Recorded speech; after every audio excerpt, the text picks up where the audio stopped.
Meus irmãos, nós estaremos nesse momento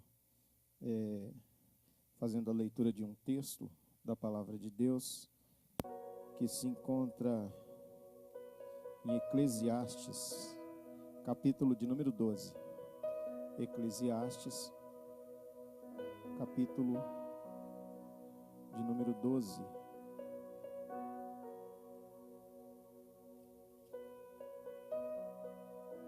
A partir do versículo de número 1.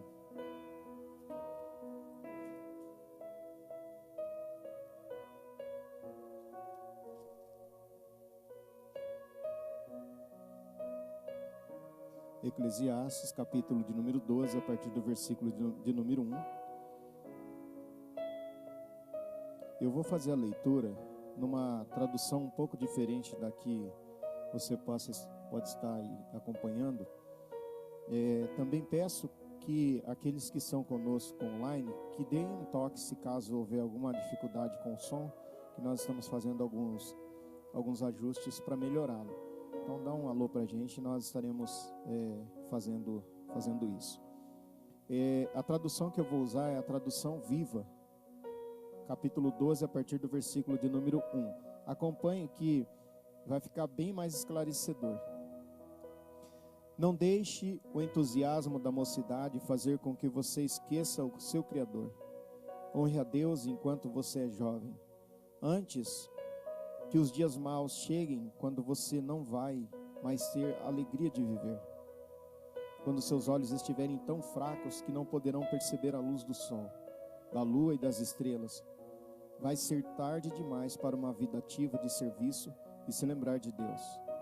Vai chegar um dia em que os seus braços tremerão de velhice e as suas pernas, que hoje são firmes e fortes, ficarão fracas. Os dentes vão cair e você não poderá mastigar direito. Os seus olhos ficarão cansados e fracos. Os seus lábios murchos ficarão bem fechados enquanto você tenta mastigar a sua comida. Você vai acordar com o barulho dos pássaros, mas não ouvirá direito e mal conseguirá falar com voz tremida. Versículo 5. Você vai ter medo de lugares altos, medo de cair. Vai ser um velho de cabelos brancos, de rosto murcho que anda se arrastando. Já não vai ter o vigor físico e verá a morte de perto, aproximando-se cada vez mais de sua casa eterna. Depois, atrás do seu caixão, muita gente vai seguir chorando. Versículo 6. Sim, lembra-se do seu Criador agora mesmo, enquanto você é jovem.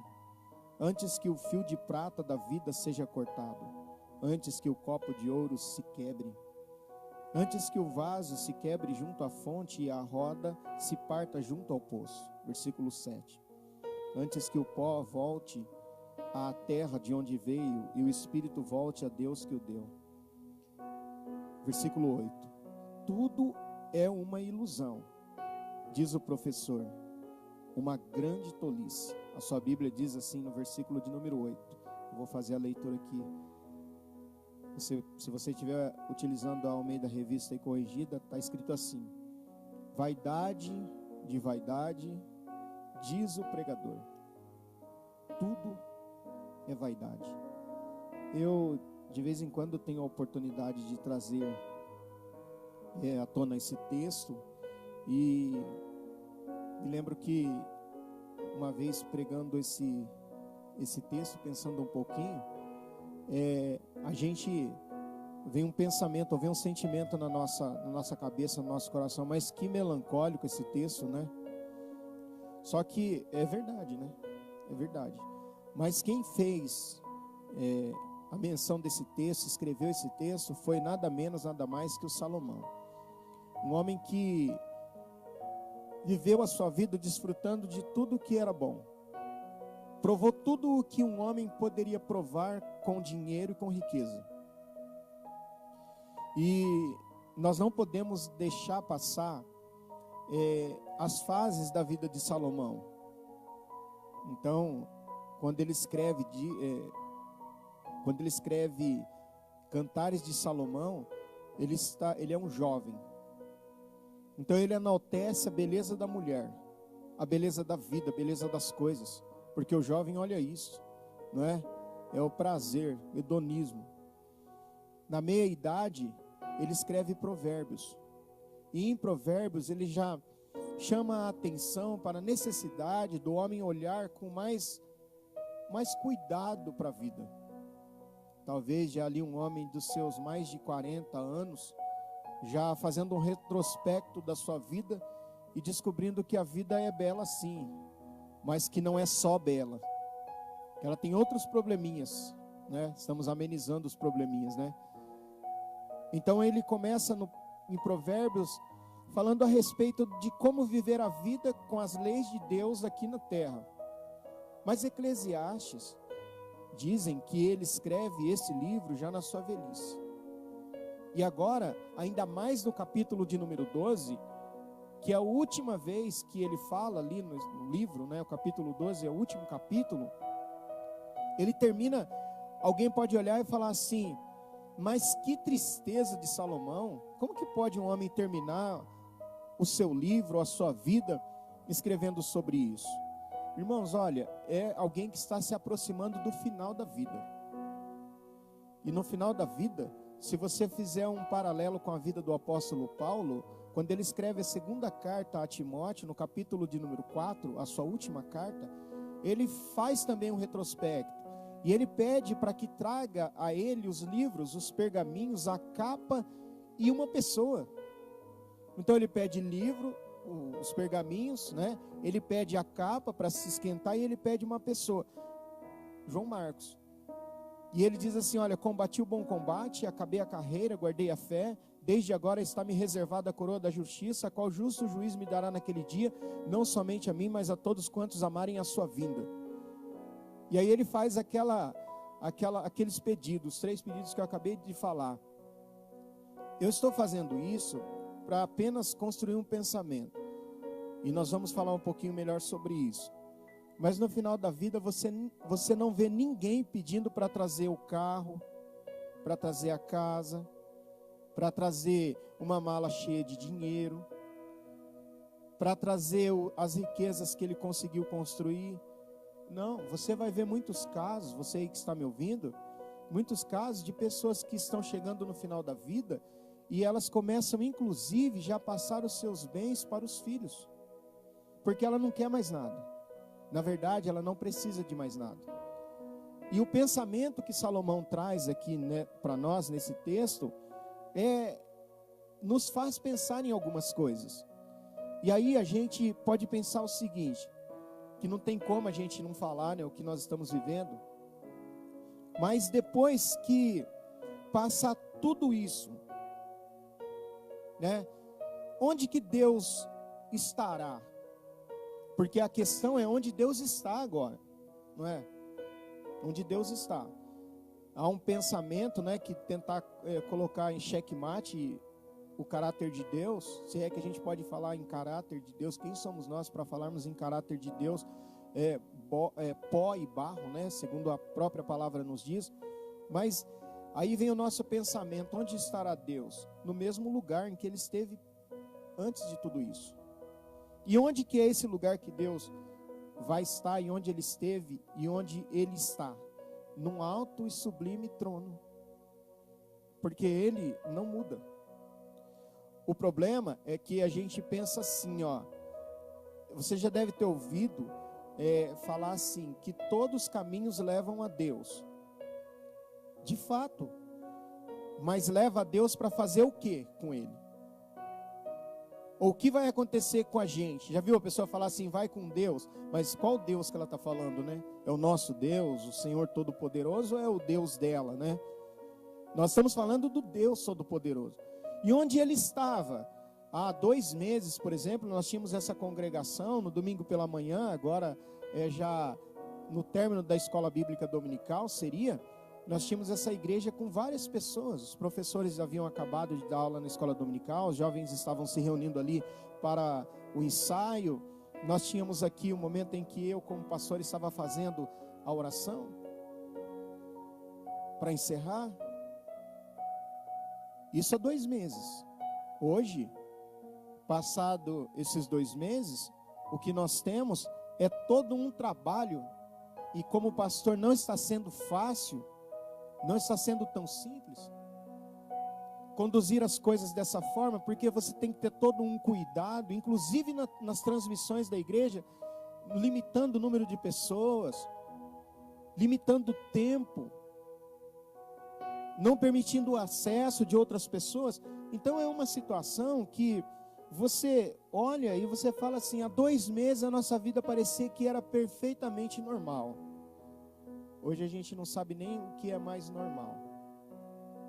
A gente não tem mais nem noção. Nós estamos ressignificando tudo. Ressignificando a nossa vida, a nossa maneira de cultuar a Deus. Estamos convivendo com quedas da internet. Perdemos o contato. Vemos os irmãos da igreja, temos que cumprimentar de longe. Alguns que com toda razão, não é? Uns dão a mão, outros não dão a mão. Eu até postei um vídeo esses dias na rede social lá, que nós temos que respeitar todo mundo. Cada um tem o seu pensamento, os seus medos interiores. Quem somos nós para julgar alguém e dizer, não, esse faz, esse não faz? Mas o que eu quero trazer à tona, pensando com os irmãos, é que há 2 meses parecia tudo muito normal. Inclusive nós tínhamos até a opção de não vir no domingo de manhã para a igreja. Hoje, a gente não tem opção, a gente não pode, nós não podemos. Então onde estava Deus? Como estamos? Há pouco tempo, porque é assim, ó, vocês sabem que isso vai acabar. Daqui a pouco isso vai acabar, podem ter certeza disso. Nós terminaremos essa pandemia, não tem, é um ciclo isso aqui, é um ciclo do vírus e isso aqui vai acabar. Mas depois de tudo isso, o que vem? O que eu penso? Como vai ser? Qual o propósito que eu estou fazendo? Alguns estão dizendo assim, sabe o que eu vou fazer? Eu vou orar mais. Sabe o que eu vou fazer? Eu vou ler a Bíblia inteira. Eu não vou perder nenhuma aula da escola dominical, porque eu perdia para ver sei lá o que. Eu não vou perder nenhum culto. Eu vou passar a dizimar. Eu vou fazer alguma coisa na igreja que eu estava meio paradão. Eu vou levar Deus mais a sério. Eu vou visitar aquela pessoa. Vocês sabiam, talvez vocês não saibam, mas nossos pastores, até para visitar alguém está sendo complicado. Inclusive os mais idosos. Temos que ter uma série de cautelas. Tem muita coisa por trás disso. Não é uma coisa tão simples assim. E aí a gente está falando assim, ó. O que eu vou fazer depois que passar tudo isso? Eu vou correr atrás do tempo que eu perdi. Na realidade, o que vamos fazer provavelmente, salvo os motivos justificados realmente, vou repetir. Na realidade, o que vamos fazer provavelmente, salvo os motivos realmente justificados, é que depois que passar tudo isso, nós, de novo, estivermos numa zona de conforto e de segurança, com tudo normal na nossa cabeça de novo, sabe o que a gente vai fazer? A gente vai passear mais. A gente vai cuidar dos nossos filhos que Deus deu para atrapalhar. Nós vamos limpar a casa, principalmente nos dias de culto. Usar o cansaço para ser relapso com a obra. Cansaço esse real, ocasionado pela bênção que você mesmo pediu para Deus, que é o seu trabalho. Pode ser que Deus tenha se equivocado em te dar esse emprego. Empurrar mais 1 ano, ou mais não sei quantos anos, com a barriga ou com o umbigo, esquivando-se das responsabilidades. E a gente vai falar assim, acho que a gente está em aparente segurança, dá para eu voltar a fazer tudo o que eu fazia.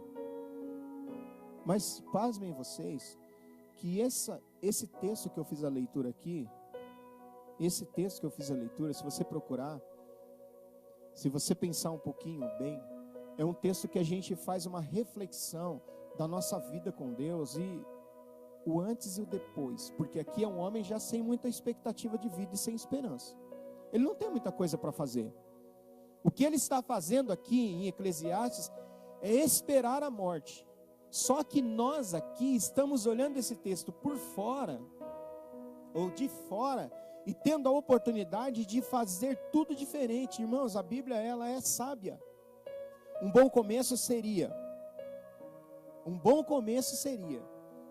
nos arrependermos pelas promessas não cumpridas, pensar bem antes de fazer novas promessas, e assumir uma postura de um servo que ama seu Senhor e que tenha real interesse pelas suas coisas.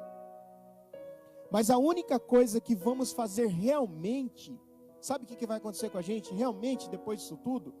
É que nós estaremos envelhecendo. E talvez você escape desse vírus. E talvez nós escaparemos disso tudo. Você que está me ouvindo, e que talvez até já passou desse período e já foi infectado, não sei, isso pode chegar a qualquer lugar.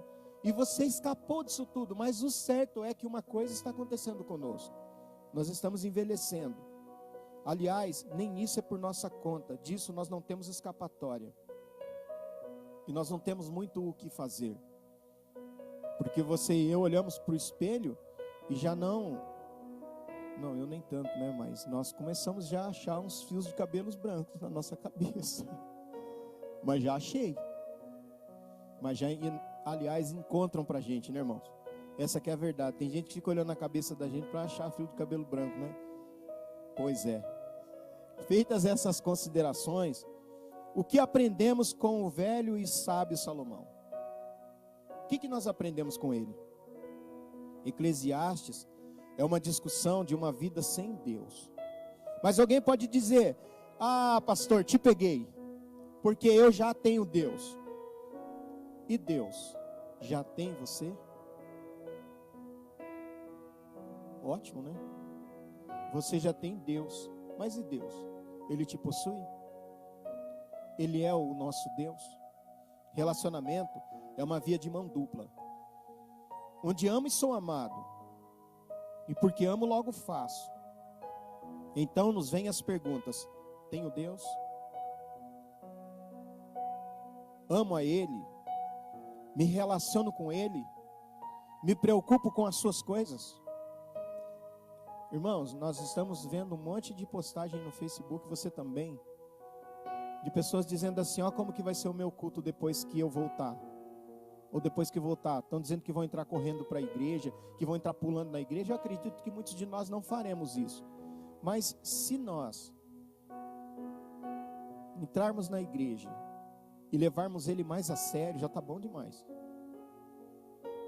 E a gente realmente não só ficar aqui cantando, eu me rendo aos teus pés, e quando alguém chega, o pastor chega e fala assim: você poderia reger as crianças? Ah, eu até poderia, mas o senhor não sabe a correria que está na minha casa. Os meus filhos não dão tempo para mim. Ué, a Bíblia diz que os filhos são herança do Senhor. O Senhor errou em te dar uma herança? Acredito que não. A resposta para saber quem é Deus para mim vai depender das respostas acima. Então, 2 pensamentos permeiam os conselhos desse livro. Tudo é vaidade sem Deus. Já viu o pessoal falar assim: eita, vaidoso, irmão? O pessoal faz até uma brincadeira que não faz muito sentido, porque vaidade, tudo é vaidade. Acho que até a gente combina gravata, combina... Então, como diz o outro, estamos na roça, né? Porque a gente, vaidade por vaidade, tudo é vaidade. Ninguém sai com uma roupa sem combinar. Combina o terno com o sapato, né? Eu tô com terno preto, mas não tô com um sapato vinho. Mas não tô com um sapato amarelo. Então, vaidade por vaidade, tudo é vaidade. Mas no texto que eu fiz a leitura, não fala vaidade, né? Na tradução Viva, fala... Deixa eu voltar lá um pouquinho. Tudo é ilusão e uma grande tolice. Tudo é vaidade e uma grande tolice sem Deus. Vaidade de vaidades, diz o pregador, vaidade de vaidade, tudo é vaidade. Tem uma outra tradução que diz assim, ó: na minha opinião, não há nada que valha a pena neste mundo, tudo é vaidade. Tem um cantor que ele compôs um hino e ele diz que de que adianta conquistar o mundo inteiro e perder a salvação. Muitos homens se embriagaram com o poder, e se perderam no meio do caminho. Então, vaidade aqui é vapor. Irmão, ó, talvez a gente pense assim: nossa, como eu sou firmão, hein? Você não tem noção, e eu, da espessura do fio da vida. Você já imaginou, parou para pensar isso? Como que é rápida a nossa vida? Parece que ontem você e eu estávamos correndo no quintal da casa, brincando na rua. Hoje não tem mais aquelas brincadeiras do nosso tempo. Se você falar para um menino de hoje o que é, eu vou falar aqui, mas se você não for do seu tempo, não tem problema. Jaracatear, já ouviu falar? Uma brincadeira assim, mãe da rua, que o pessoal corria para um lado e para o outro.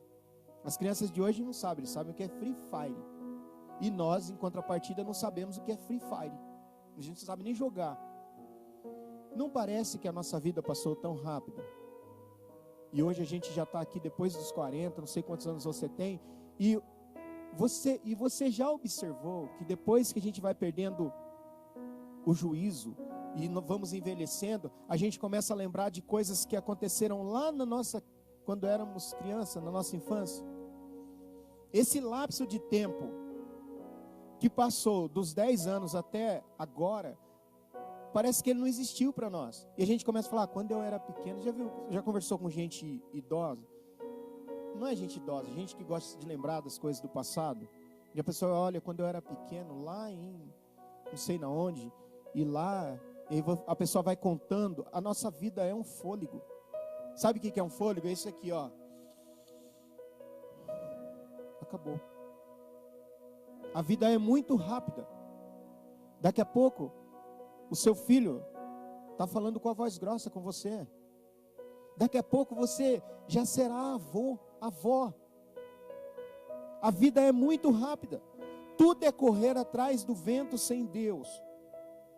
Ele diz assim no capítulo 1, versículo 14: atentei para todas as obras que se fazem debaixo do sol, e eis que tudo era vaidade, e eu correr atrás do vento. Você já brincou disso? Já viram um redemoinho? Esses dias eu brinquei com alguém, eu estava de serviço, a gente viu um redemoinho. É brincadeira, viu, irmãos? Por favor, só estou fazendo uma brincadeira.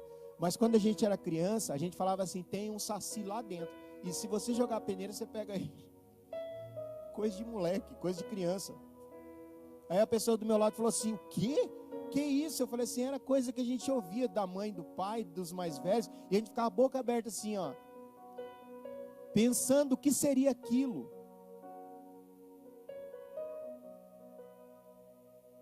E ele diz assim, que tudo isso na nossa vida sem Deus é correr atrás do vento.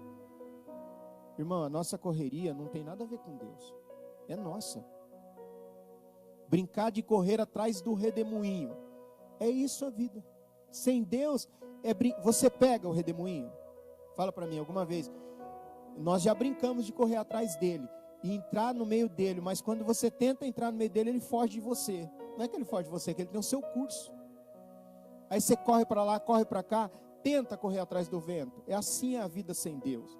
Salomão e Jó tinham o mais completo conhecimento da miséria humana. E ambos nos deram a mais completa descrição dela. Um era o mais próspero e o outro o mais provado dos homens. Um sabia pela experiência a vaidade dos prazeres, o outro, Jó, a realidade das aflições. Logo concluímos que tanto o excesso de prazeres quanto as privações podem apontar para um miserável. Ele é tão rico que só tem, ele é tão pobre que só tem dinheiro. Ele é tão pobre que a única coisa que ele sabe falar é do seu trabalho. Ele é tão pobre que a única coisa que só sabe falar é do seu carro, é da sua casa. E eu vou te dizer, a gente tem que contextualizar a nossa pregação, irmãos. Fala para mim, nesse momento que nós estamos vivendo aqui, o dinheiro tem tanta validade?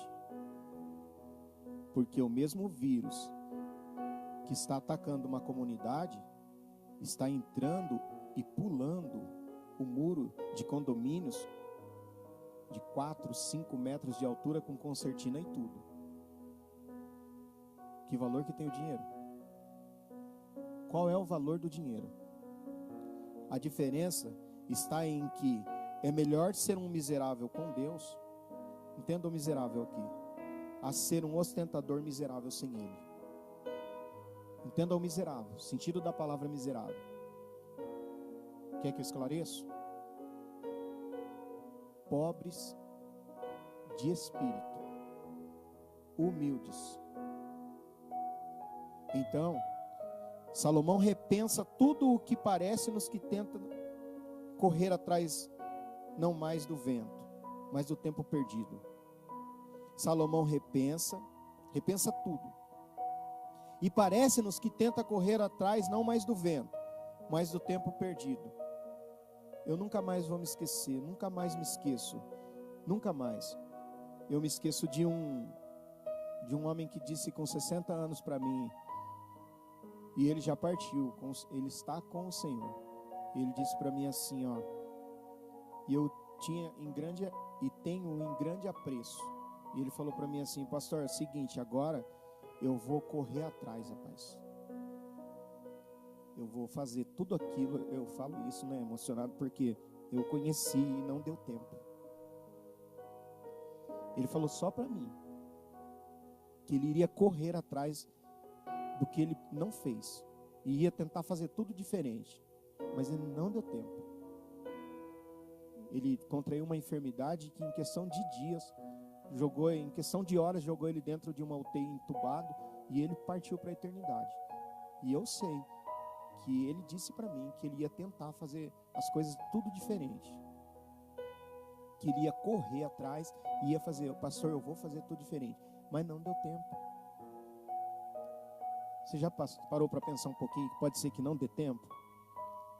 Porque capítulo 1 diz assim: seja generoso, porque o que você der a outros acabará voltando para você.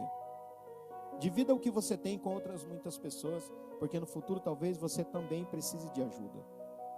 Quando as nuvens estão carregadas, a chuva cai. Depois que a árvore cai, seja para o norte ou para o sul, não há mais remédio. Onde ela cair, ali ela ficará. Se você esperar que tudo fique normal, jamais fará alguma coisa.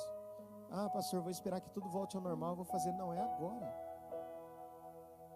Apresente-se agora, é agora. Os caminhos de Deus são tão misteriosos quanto o caminho do vento. Interessante isso, não é? Tão difíceis de descobrir como a maneira pela qual se forma a alma de uma criança enquanto ainda está dentro do ventre de sua mãe. Consegue responder? Não, né? Não pare nunca de plantar suas sementes, porque você não sabe qual delas vai crescer. Talvez todas cresçam. É maravilhoso ver a luz, o sol. Se uma pessoa chegar à velhice, presta atenção, Eclesiastes, eu estou lendo Eclesiastes, capítulo 11, versículo 8. Se uma pessoa chegar à velhice, deve se alegrar em todos os dias de sua vida, mas deve lembrar também que a eternidade é muito mais comprida. Você pode dar um glória a Deus na sua casa? Quando se compara a vida com a eternidade, o que fazemos aqui não vale nada. Rapaz, como é maravilhoso ser jovem. Aproveite a sua mocidade, mas aproveite mesmo. Faça tudo o que tiver vontade de fazer e conhecer.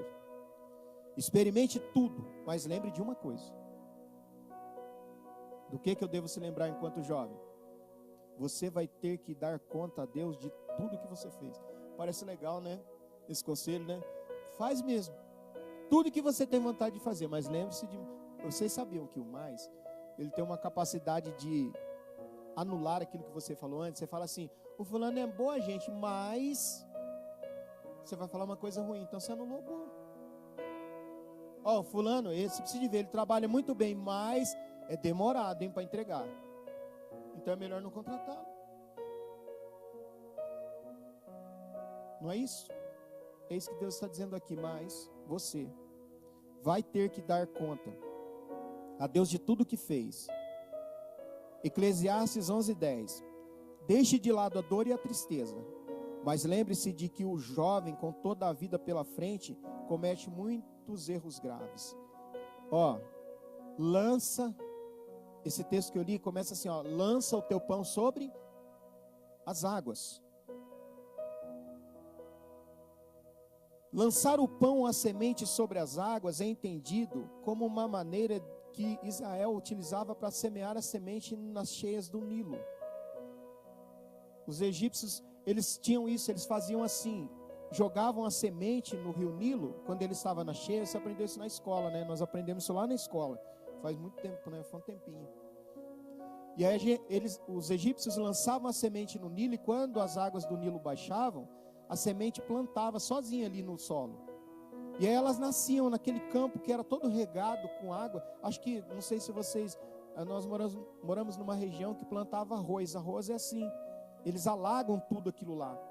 Depois a água baixa, ficam os nutrientes. O Nilo acontecia isso. Então quando Salomão está dizendo assim, lança o teu pão sobre as águas, ele está dizendo, lança porque você não sabe no que isso vai dar. Ele tinha propriedade para dizer isso, porque ele, no primeiro livro dos Reis, no capítulo 11, versículo 4, diz assim, sendo já velho, suas mulheres lhe perverteram o coração para seguir outros deuses, e o seu coração não era de todo fiel para com o Senhor seu Deus, como fora o de Davi seu pai.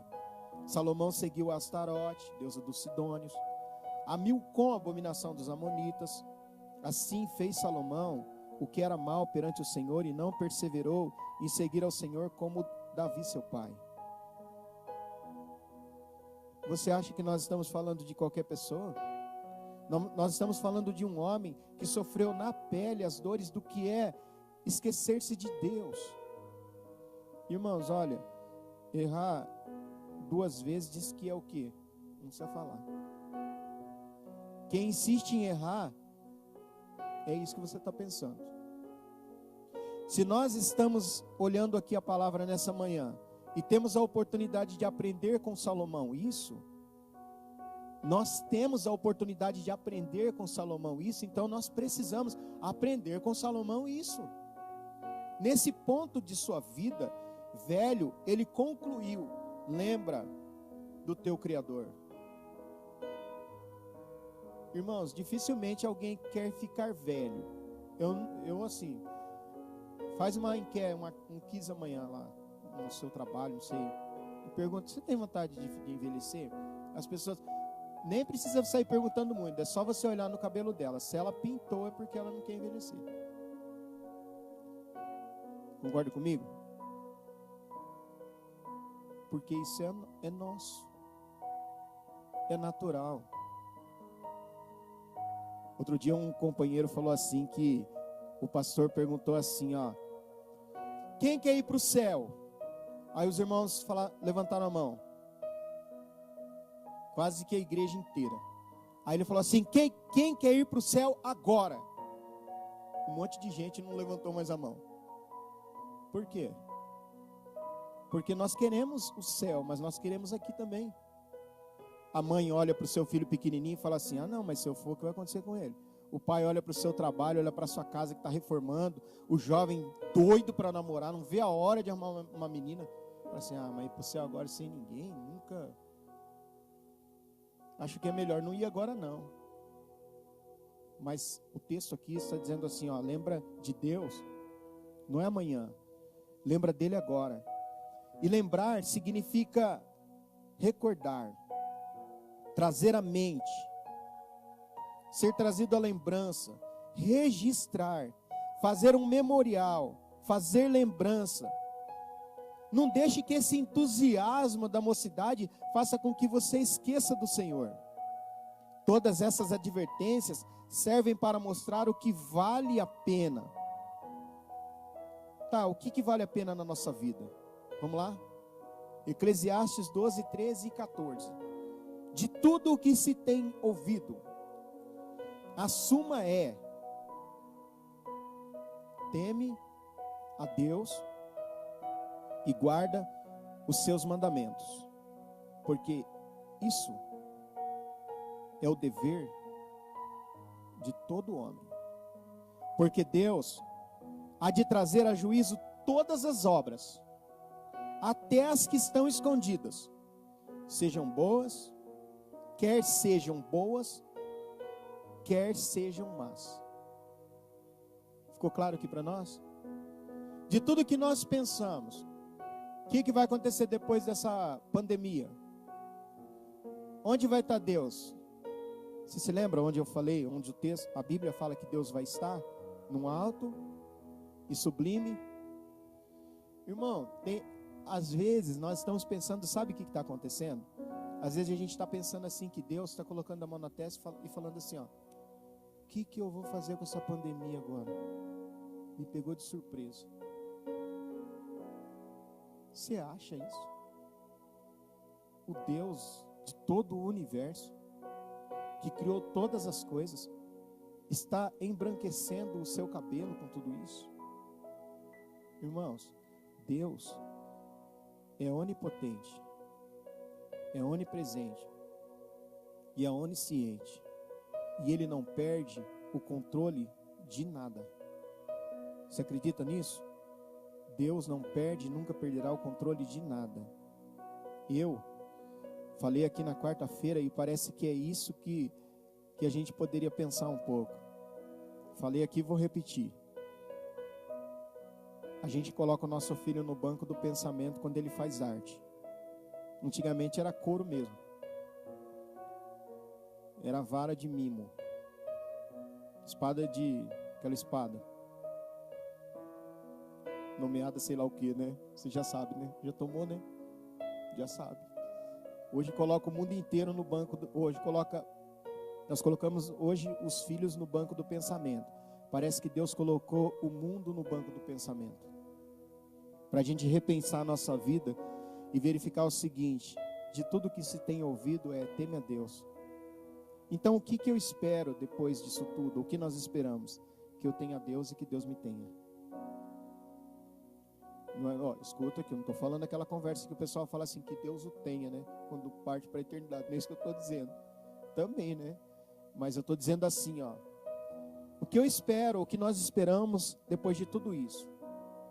Que a gente não venha encher a boca de novo aqui, com conversa fiada, levantando a mão e dizendo que entrega-se completamente para Deus, mas no dia que surge alguma coisa para fazer, vamos dar as nossas desculpas esfarrapadas de novo. Irmãos, ninguém aguenta mais. Nem você aguenta com tanta desculpa que você dá e nem eu. São desculpas. Quem entra numa igreja por causa do homem, possivelmente vai sair dela por causa do homem e se desviar dos caminhos do Senhor. Mas quando nós olhamos para Jesus, nós temos a convicção de que nós continuaremos servindo Ele. Quando eu digo igreja, não estou falando denominação e nem lugar. Eu estou falando o corpo de Cristo. A igreja de Jesus no mundo inteiro. Que eu tenha a Deus, que Deus me tenha. Até porque, mudando esse relógio, nós estaremos mais velhos, né? Mas me veio uma coisa aqui na cabeça. Eu comentando com alguém, disse assim, nós que temos 40 anos, nós já escapamos do bug do milênio. Você lembra, em 2000, quando ia acabar tudo, ia virar o relógio, nós nos preparamos para mudar tudo, ia dar um bug, ia acontecer um monte de coisa, nós já escapamos disso. Nós escapamos do HN1, da dengue, que passou por um processo mutante, que virou Zika vírus, que virou... E assim, muitos não escaparam. Você já parou para pensar nisso? Muitos perderam sua vida. E você que está me ouvindo agora, o primeiro milagre aconteceu hoje de manhã. Você escutou o celular tocar. Mas muitos não escutaram. Muitos não se levantaram. E muitos não se levantarão nunca mais. No começo dos cultos aqui na AD São Lucas, eu falo para os irmãos e falarei de novo. Amém? Falarei de novo. Que O primeiro milagre aconteceu. Eu falava assim, ó, logo quando a gente ia começar o culto, eu falava assim, ó, o primeiro milagre aconteceu. Você chegou aqui e está vivo. Então é o primeiro milagre.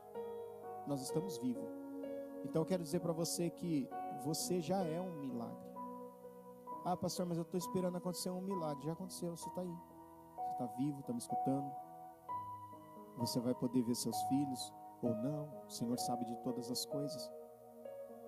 Mas você pode respirar hoje e dizer assim, ó, fazer um propósito, falar, Deus, vai passar tudo isso.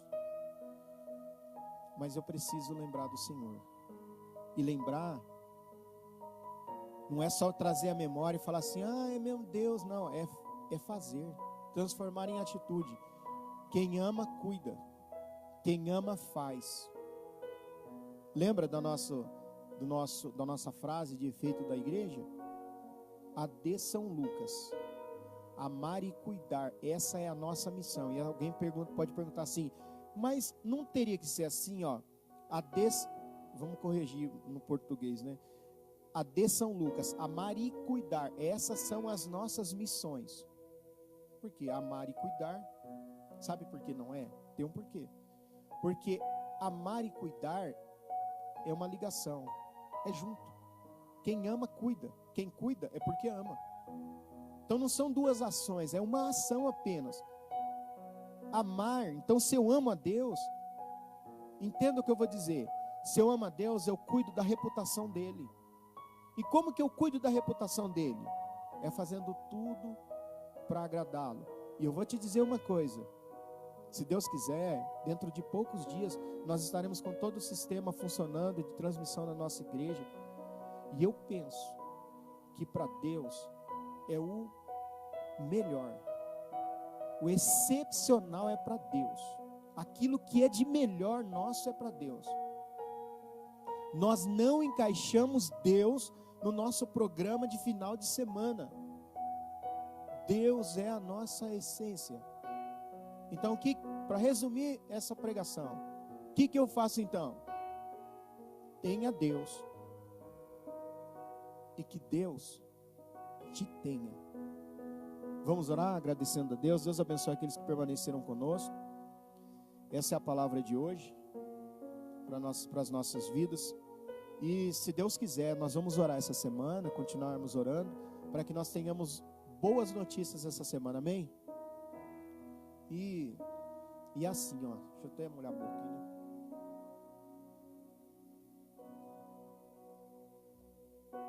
E assim, ó, a gente olha, dá uma olhada no Face e a gente vê o pessoal comentando bastante coisas, né?